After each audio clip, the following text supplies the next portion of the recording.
let's move on to some other properties. So to get rid of all of these keyframes, remember we just click the stopwatch again.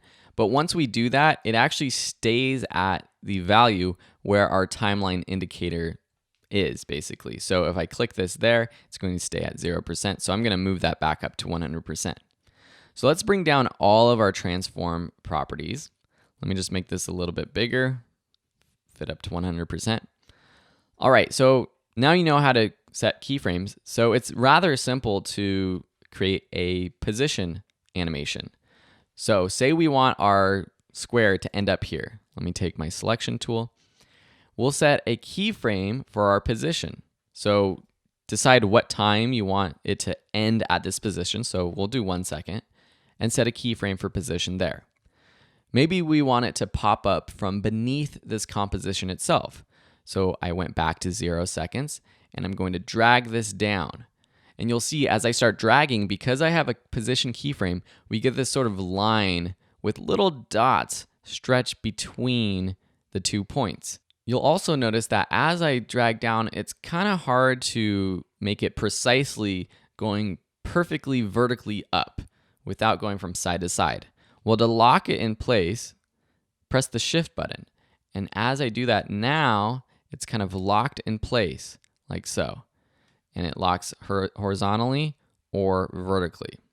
So now if I drag down below our composition, then let go, and then let me bring in my work area so we can see this animation, and then press the space bar, we have this animation of this square popping up. Cool, right? We can actually add multiple animations to the same object, and that's how we get things to be more intricate. So maybe we want it to grow while it's moving up on the screen. So at 1 second, let's set a keyframe for scale at 100% and then go back. And sometimes I like to leave it on. I don't want to go back to 0 seconds because I can't see the square. So I'll just go somewhere right here in the middle where I still see the square. I'll decrease the scale to where I think I want it. And then, because I don't want it to just go like pop up and then all of a sudden grow, I want it to be growing the whole time. I'll just drag this keyframe for scale all the way to the left. And I did that just so that I can see what I'm working with. So let's play through this. So it's growing as it's appearing on the screen. And then let's just add rotation. So let's rotate. So this will be the final resting spot at this rotation.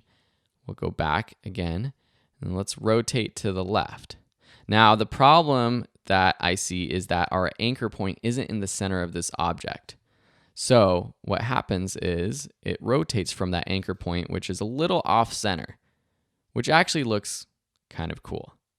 But if we wanted it to be from the center, you're going to have to do a little extra work. We'll take this pan behind tool. So let's move this back to the center.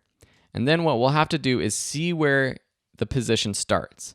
So if we'll go down to where the position starts, we have to put our timeline indicator over this keyframe or it's not going to work. And then we take our selection tool and let's move this down. So now it's rotating from the center and it's moving straight up. And remember what I just did, I pressed the space bar to move my composition up or down. You'll notice that outside of our composition that we still see the outline of our square. And this is just a way that After Effects lets us sort of see what's happening outside of our composition when we have a layer selected. When I don't have that layer selected, you see the square, but you don't see the path that it's on. A good rule of thumb though is if you want your animation to be from the center of an object, make sure that you set your anchor point first.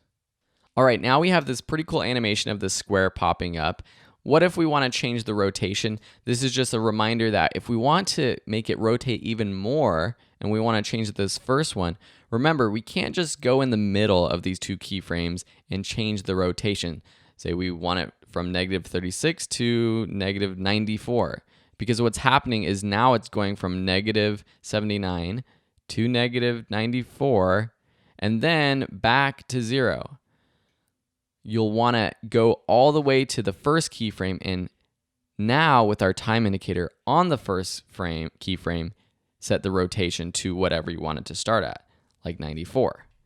Another way you can do that is just by deleting this keyframe and then moving the one that you just set all the way to the left where it started, or really wherever you want. So that has a little bit more of a rotation, and that's how you change keyframe values after the fact. In the next lesson, we're going to be making our animation look better and a little bit more natural.